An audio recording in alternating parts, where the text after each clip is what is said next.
Terima kasih Anda masih bersama kami di Political Show dan kita akan lanjutkan perbincangan kita pada malam hari ini. Saya akan langsung memberi kesempatan ke teman-teman Badan Eksekutif Mahasiswa FISIP Universitas Indonesia yang sudah hadir di studio CNN Indonesia untuk menyampaikan pertanyaan ataupun kritikan unek-uneknya. Siapa duluan kira-kira? Silakan, namanya siapa, jabatannya apa dan pertanyaannya apa? Oke, baiklah selamat malam moderator dan narasumber yang terhormat. Perkenalkan nama saya Marvel Yose Budianto selaku Wakil Ketua BEM FISIP UI 2024. Saya mewakili teman-teman mahasiswa FISIP UI sependapat bahwa kami merasa gusar, merasa khawatir, merasa prihatin terhadap kondisi demokrasi Indonesia pada saat ini.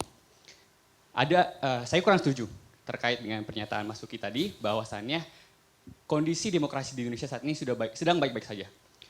Hanya berdasarkan data-data yang tadi sudah dipaparkan oleh Mas Uki. Kami belajar di ruang-ruang kelas bahwa data-data persepsi masyarakat itu mampu dibentuk oleh kekuasaan hegemoni yang sedang berkuasa itu. Itu tercatat di teorinya Gramsci. Ya. Dan kami merasa bahwa persepsi seperti itu terbentuk karena adanya hegemoni sangat kuat dari pemerintahan saat ini.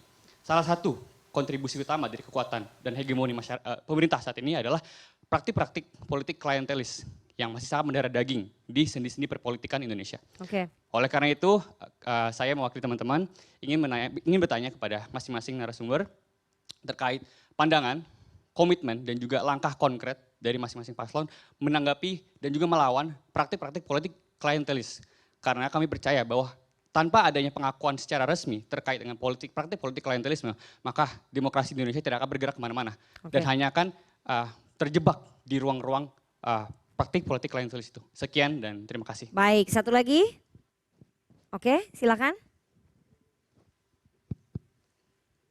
Perkenalkan, nama saya Haudi Irsyad dari BEM FISIP UI selaku Koordinator Bidang Sosial Politik. Pertama-tama terima kasih atas kesempatannya. Di sini saya ingin menanyakan tidak jauh terkait dari fenomena-fenomena yang terjadi belakangan ini. Yang dimulai dari UGM, dari petisi Bulak Sumur, yaitu terkait dengan petisi rilis sikap dari Sivitas Akademika berbagai kampus di Indonesia. Setelah berbagai kampus menyatakan sikapnya, memang ada respons entah dari Istana ataupun Jokowi ataupun beberapa pihak lain. Dan respons tersebut memang kebanyakan kami nilai sebagai respons yang fokus kepada sikapnya, ya itulah kebebasan berpendapat, itulah kebebasan berekspresi. Tapi yang ingin saya tanyakan di sini adalah respons terkait substansi dari kritikan berdasarkan petisi-petisi yang telah dinyatakan oleh Sivitas Akademika.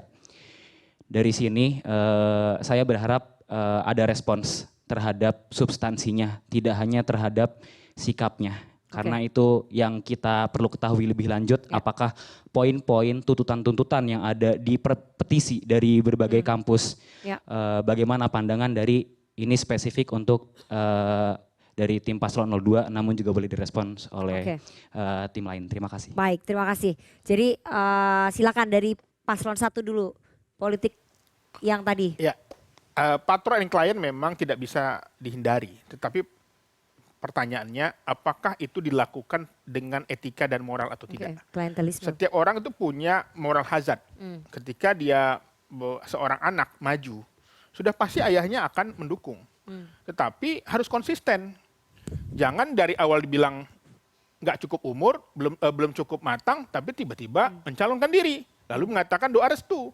Itu yang dilihat oleh anak-anak kita bagi pada pemuda, ini gimana sih? Gitu loh.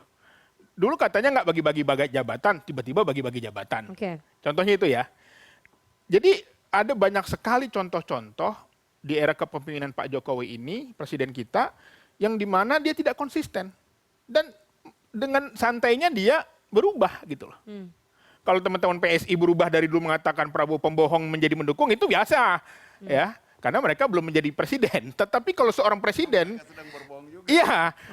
kalau seorang presiden dia disebut kepala negara, makanya dituntut sebagai negarawan. Apa? Dia mengayomi semuanya, bukan hanya anak dan keluarganya. Dia menjadi pemimpin semua kaum, semua golongan. Itu yang harus kita lakukan sekarang. Silahkan boleh mendukung, tapi jangan gunakan fasilitas negara, jangan gunakan anggaran negara, jangan gunakan kekuasaan. biarkan anaknya bertarung secara fair. Itu yang kami kritisi. Oke, baik. Silakan Paslon 2. Ya, saya sebenarnya kurang lebih sependapat ya dengan Mas Iqbal bahwa pattern client politics itu memang agak susah dihindari ya. Dan ini kaitannya juga dengan masyarakat yang ketika mengidolakan seseorang, kemudian dia mencari asosiasi yang terdekat dengan idolanya tersebut. Yaitu anaknya. Dan kemudian asosiasi tersebut dipilih gitu ya. Bisa saja keluarga, bisa saja bukan keluarga, yang dimana yang jelas si idola tersebut kemudian memberikan gestur-gestur. Saya lebih dekat kepada Tapi dalam siapa. kasus ini berarti diuntungkan Paslon Anda. Sebenarnya dengan Pak Prabowo pun juga Pak Jokowi memang sudah sangat dekat sekali. Pak Jokowi pernah mengatakan kok bahwa saya dengan Pak Prabowo selamanya akan menjadi Tapi sahabat. kalau anaknya nggak misalnya kayak berpasangan kan begitu. nggak sampai sedekat itu. Ya kita nggak bisa berandai-andai lah. Saya juga nggak tahu apa yang terjadi kalau misalnya what if question ini Oke. benar-benar terjadi ya. Itu kalau misalnya kita bicara clientelism ya. Dan saya pikir soal etika ini juga kita harus fair ya. Dari kemarin-kemarin yang diserang soal etika itu adalah kami dan kami pikir kadang-kadang etika inilah yang menjadi pasal karet. Pasal yang ketika Anda nggak bisa menghajar kami melalui logika hukum, maka Anda buat pasal-pasal yang kaitannya dengan etika. Saya malah justru mencatat ya, Prof. Mahfud MD pernah menerima sebagai Menko Polhukam sekelompok orang petisi 100 membahas sebuah diskusi yang judulnya pemakzulan Presiden RI. Menko Polhukam RI membahas diskusi, bahkan bukan hanya membahas, tapi memfasilitasi diskusi tentang pemakzulan Presiden RI. Inilah yang harusnya justrunya dibahas oleh orang-orang, ini pelanggaran etik. Kecurangan juga demikian. Bahwa aku gak lagi bicara soal asumsi, insinuasi dan lain-lain ya. Bawaslu sudah membuat putusan bahwa ya Kabupaten Majalengka, bupatinya yang dimana dia adalah Ketua DPC PDIP Majalengka sudah terang-terangan terbukti ya. Pertama, menggunakan kegiatan berbasis APBD. Kedua, menginstruksikan jajaran pemerintahan di Kabupaten Majalengka untuk memenangkan caleg-caleg dari PDIP dan juga paslon nomor 3. Ini kenapa nggak diributkan oleh mereka-mereka ini? Jadi saya percaya apa yang mereka ributkan ini hanya bunga-bunga elektoral, tapi harus hati-hati. Harus hati-hati. Tolong jangan turunkan wibawa pemilu. Wibawa pemilu turun, maka wibawa demokrasi akan turun. Baik, silakan Bang Masinton. Karena dia nggak paham. Oke, yuk waktunya udah mau habis nih, Pelanggaran yuk. etika berat, ya itu kata Majelis Kehormatan Mahkamah Konstitusi yang memutuskan itu, bukan kata kita itu. Jadi itu biar dipahamin.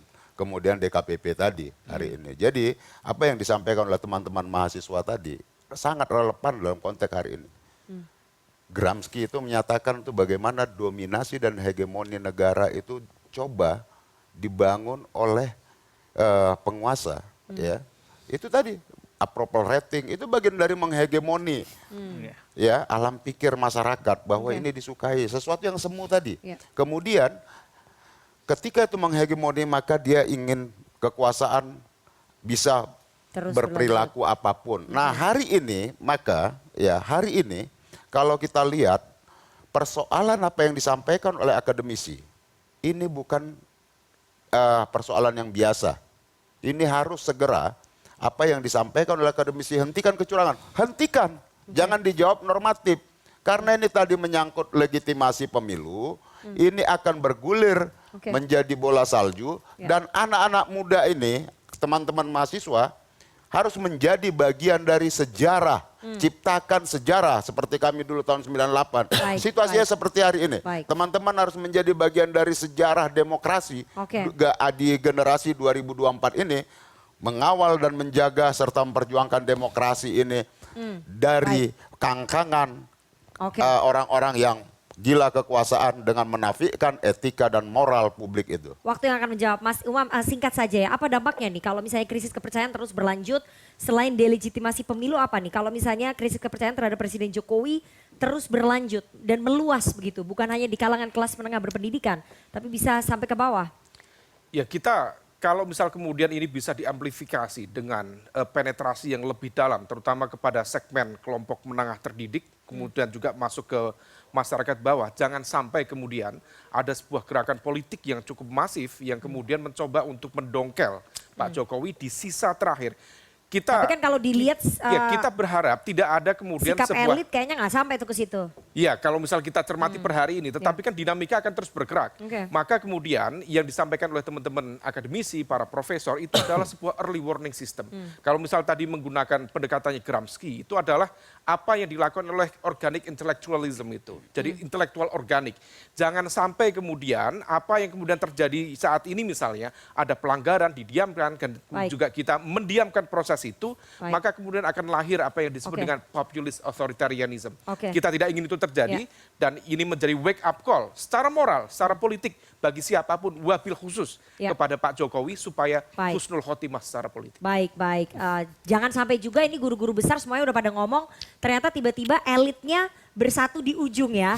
Rekonsiliasi di ujung seperti yang tadi Anda sampaikan. Kelakuannya biasanya seperti itu. Oke, Kita uji nanti. Kita harapkan konsistensi lah untuk sekali ini ya dari para elit-elit politik ini. Dan setelah ini kita akan dengarkan sentilan-sentilan dari teman-teman komisi.co. Jangan kemana, tetap bersama kami di Political Show.